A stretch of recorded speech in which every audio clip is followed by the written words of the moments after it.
आज की यह कहानी एक गाय और एक कोयल की कहानी है। मित्रों, अगर इस गाय और एक कोयल की कहानी को किसी मनुष्य ने पूरा सुन लिया तो वह मनुष्य अपने जीवन में कभी भी किसी भी प्रकार के रोग से ग्रसित नहीं होगा। अगर इस कहानी को कोई भी मनुष्य एक बार पूरी सुन लेता है तो उस मनुष्य के जीवन में कभी किसी भी प्रकार की दुर्लभ स्थिति नहीं आएगी, क्योंकि वह व्यक्ति इस कहानी को सुनने के बाद में अपने जीवन की समस्त समस्याओं से मंत्र मुक्त हो जाएगा। मित्रों, आज की यह कहानी बड़ी ही ज्ञानवर्धक है। आज की इस कहानी को आप सभी को पूरा सुनना है। प्रिय मित्रों, जैसा कि आप सभी को पता है, गाय माता को हमारी हिंदू संस्कृति में बड़ा ही महत्व दिया गया है। गाय माता को हमारे हिंदू राष्ट्र में देवी के समान माना जाता है और उनकी पूजा भी की जाती है। मित्रों, कहा जाता है कि प्राचीन समय में जब देवता और असुरों के बीच समुद्र मंथन किया गया था तो उसके द्वारा 14 रत्न उत्पन्न हुए थे, जिनमें से एक रत्न गाय थी। और भगवान नारायण की कृपा से गाय को पृथ्वी पर मनुष्य के कल्याण के लिए भेजा गया था। इसलिए गाय को सदा से ही 33 कोटि देवी देवताओं के भांति पूजा जाता है और हिंदू राष्ट्र में उन्हें साक्षात भगवान का रूप माना जाता है। मित्रों, यह भी मान्यता है कि अगर कोई व्यक्ति सुबह ब्रह्मा मुहूर्त में स्नान निवृत्त होकर अगर गाय माता को प्रणाम करता है और गाय माता की सिर पर हाथ फेरता है तो उससे मान्यता है कि गाय माता के आशीर्वाद से उस व्यक्ति की सभी प्रकार की समस्त समस्या दूर हो जाती है। व्यक्ति को उसके कष्टों से छुटकारा प्राप्त हो जाता है और यह भी मान्यता है कि व्यक्ति की सारी मनोकामनाएं पूर्ण होती है। मित्रों, मान्यता है कि अगर कोई भी व्यक्ति गाय माता को रोज एक रोटी खिलाता है या फिर अपने भोजन करने से पहले गाय माता को स्वयं भोजन कराता है, उन्हें चारा खिलाता है या फिर उन्हें एक रोटी का कौर या दाना भी खिलाता है तो उस मनुष्य की सभी प्रकार की समस्त समस्या दूर हो जाती है और उस मनुष्य के जीवन में कभी किसी भी प्रकार की धन संबंधित समस्या नहीं होती है। प्रिय मित्रों, आज की यह कहानी बड़ी ही ज्ञानवर्धक और साथ ही बड़ी ही प्रेरणादायक है। इसलिए इस छोटी सी प्रेरणादायक कहानी को पूरा सुने और अपने मित्रों तक इस प्रेरणादायक और ज्ञानवर्धक कहानी को शेयर जरूर करें, ताकि उन्हें भी इस ज्ञानवर्धक कहानी को सुनने से जीवन के समस्त समस्याओं से छुटकारा प्राप्त हो सके और कुछ सीख प्राप्त हो सके। प्रिय मित्रों, अगर आप हमारे इस बीइंग टीवी चैनल पर पहली बार आए हैं तो चैनल को सब्सक्राइब जरूर कर दे और बेल आइकन को प्रेस कर दे, ताकि हमारी हर आने वाली नई वीडियो का नोटिफिकेशन आपको सबसे पहले प्राप्त हो सके। और गाय माता के लिए एक लाइक जरूर करें। तो प्रिय मित्रों, बिना किसी देरी के वीडियो को शुरू करते हैं। इस प्यारे से प्रसंग को शुरू करते हैं। प्रिय मित्रों, प्राचीन समय की बात है। एक घने जंगल में एक गाय माता और उनके पति बैल और साथ ही उनका एक पुत्र बछड़ा रहा करता था। उन तीनों का जीवन बड़ी ही हंसी और खुशी के साथ व्यतीत हो रहा था।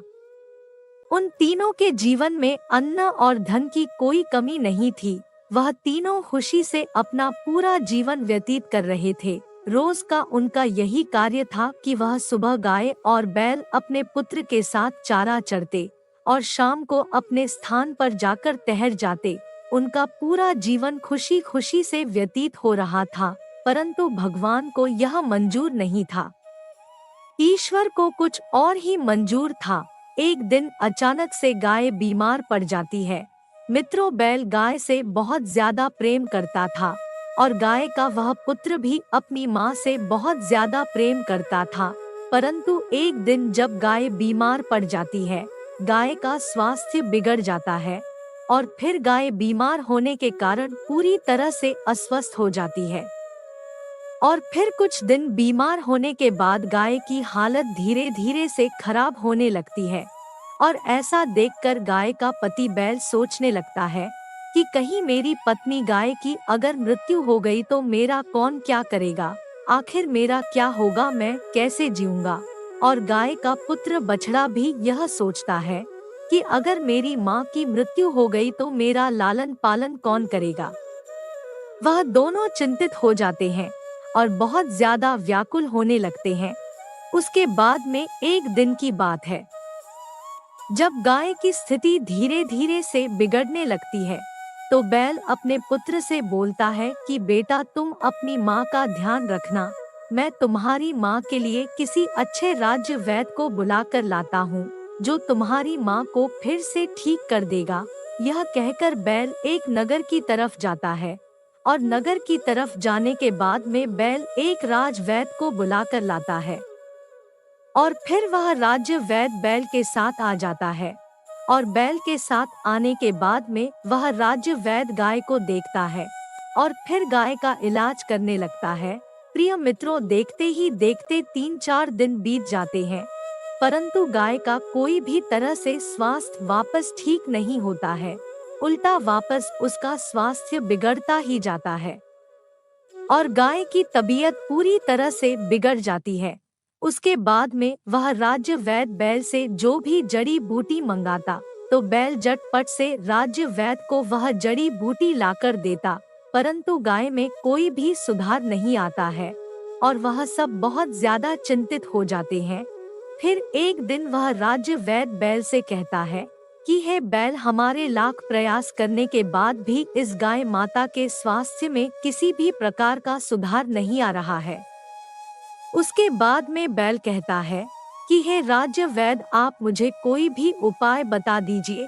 आप जो कहोगे, जो भी जड़ी बूटी लाने को कहोगे, मैं वह जड़ी बूटी आपको लाकर दूंगा, परंतु मेरी पत्नी यानी कि गाय को फिर से ठीक कर दीजिए। इसके बाद में वह राज्य वैद्य बैल से कहता है कि हे बैल, मैं आपको एक ऐसा उपाय बता दूंगा जिसे अगर आप लोग कर लोगे तो आपकी इस गाय को फिर से मैं 100% बचा लूंगा और इसकी गारंटी भी मैं देता हूँ।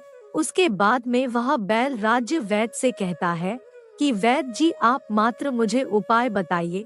उसके बाद में वह वैद्य बैल से कहता है कि हे बैल, इस जंगल से मीलों दूर एक राज्य है और उस नगर में एक संगीतकार रहता है।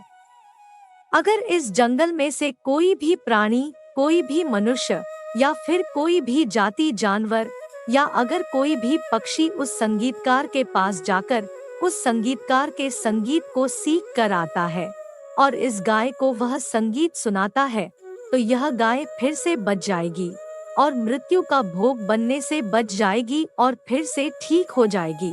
उसके बाद में बैल यह बात सुनता है और बैल सोचने लगता है कि अगर मैं उस संगीतकार के पास जाऊंगा तो मुझे जाते जाते कम से कम 3 से 4 दिन लग जाएंगे और तब तक मैं बहुत लेट हो जाऊंगा।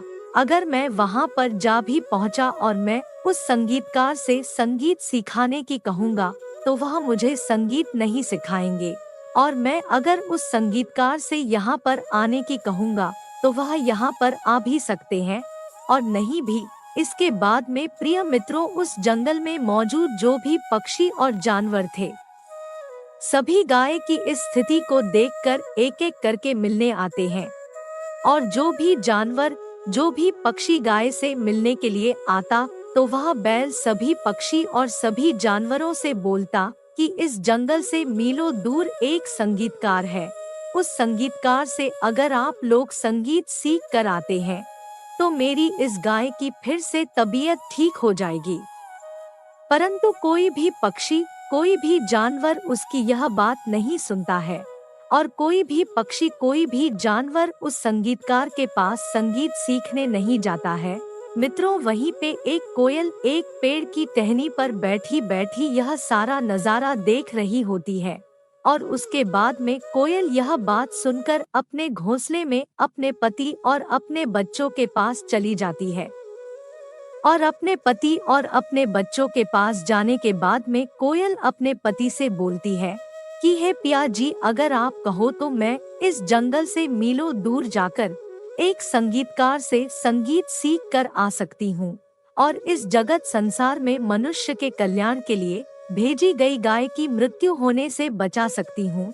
यह कहकर वह कोयल रुक जाती है उसके बाद में कोयल का पति कहता है कि हे प्रिय, क्या तुम मूर्ख हो? तुम्हें बिल्कुल भी पता नहीं है कि हमारे छोटे छोटे बच्चे हैं, और अगर तुम इस जंगल से मीलों दूर संगीत सीखने के लिए चली जाओगी तो हमारे इन बच्चों का ख्याल कौन रखेगा? इनका लालन पालन कौन करेगा? इन्हें भोजन कौन खिलाएगा? यह कहकर कोयल का पति चुप हो जाता है। उसके बाद में कुछ घंटे बाद रात्रि होने लगती है, और जैसे ही दिन पूरा ढल जाता है तो वह कोयल चुपके से उस घोंसले से निकलकर जंगल से मीलों दूर चले जाती है। और जैसे ही वह जंगल से मीलों दूर उस संगीतकार के पास जाकर पहुंचती है तो उस संगीतकार के पास जाकर संगीतकार से कहती है कि हे संगीतकार जी, मैं कायल हूँ और मैं इस नगर से मीलों दूर एक छोटे से जंगल से आई हूँ। मैं आपसे एक गाय की रक्षा के लिए कुछ मांगने के लिए आई हूँ। संगीतकार बोलता है कि हे कोयल, तुम मुझसे क्या चाहती हो? इसके बाद में कोयल उस संगीतकार को पूरी कहानी बता देती है। कोयल कहती है कि मैं एक गाय की रक्षा करने के लिए और आपसे संगीत सीखने के लिए आई हूँ।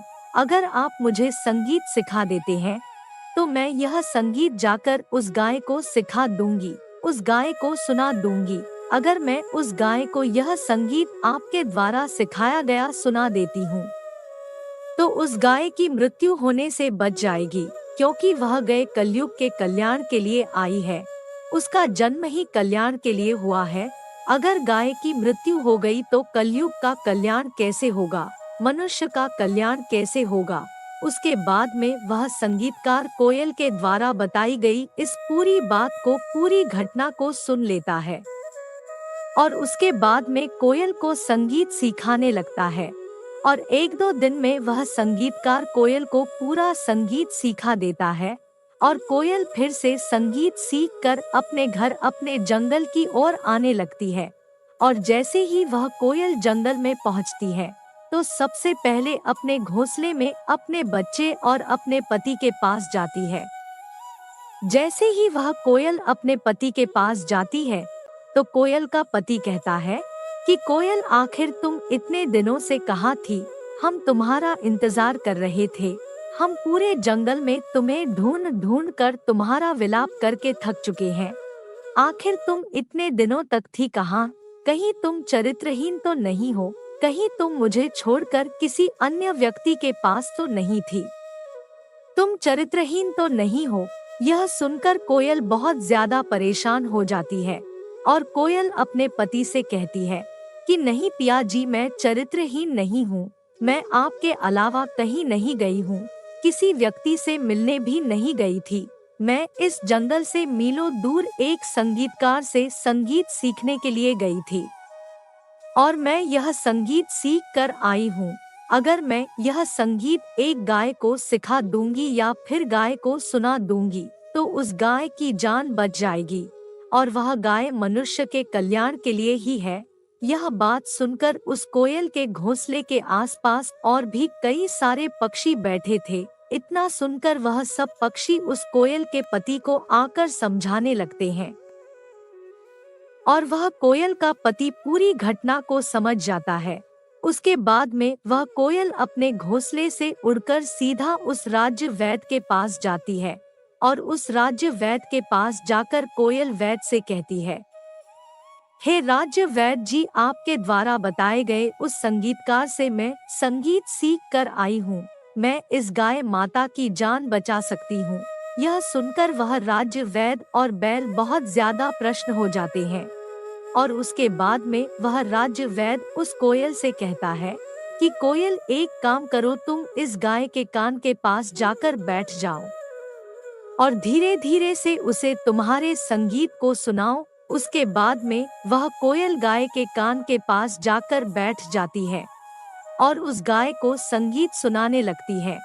प्रिय मित्रों, लगातार रोजाना कोयल आती और उस गाय के कान के पास बैठकर गाय को संगीत सुनाने लगती और धीरे धीरे से लगातार गाय का इसी तरह उपचार होता रहा और कुछ महीनों बाद गाय फिर ठीक हो गई। उसकी तबीयत में सुधार आ गया और गाय की तबीयत फिर से वापस ठीक हो गई। प्रिय मित्रों, क्योंकि गाय को जैसे ही उस कोयल ने अपने सीखे गए संगीत को सुनाया, तो गाय जो है वह मंत्र मुक्त हो गई। प्रिय मित्रों, कोयल की जो वाणी होती है, कोयल की जो आवाज होती है, कोयल के जो स्वर होते हैं, अगर कोयल के स्वरों को कोई भी मनुष्य या फिर कोई भी जानवर या फिर कोई भी प्राणी अपनी अंतरात्मा आंखें बंद करके सुन लेता है, तो वह व्यक्ति पूरी तरह से मंत्र मुक्त हो जाता है। उस व्यक्ति के जीवन में कभी किसी भी प्रकार की समस्या उत्पन्न नहीं होती है। साथ ही मनुष्य के जीवन में कभी किसी भी प्रकार का रोग नहीं होता है। अगर आप भी कोयल के द्वारा बोले गए इन शब्दों को अंतरात्मा से सुनते हैं, तो आप भी मंत्र मुक्त हो जाओगे। किसी भी प्रकार का रोग जीवन में आपको नहीं सताएगा। प्रिय मित्रों, उसके बाद में वह गाय फिर से ठीक हो जाती है और कुछ दिन बाद फिर से वह गाय मनुष्य का कल्याण करने लगती है। प्रिय मित्रों, यह कहानी एक सच्ची घटना पर आधारित है। उम्मीद करते हैं कि आप सभी को यह ज्ञानवर्धक कहानी पसंद आई होगी। प्रिय मित्रों, अगर यह ज्ञानवर्धक कहानी आप सभी को पसंद आई हो, तो इस वीडियो को एक लाइक जरूर करें और बेल आइकन को दबा दें और चैनल को सब्सक्राइब करें। हर हर महादेव मित्रों, धन्यवाद।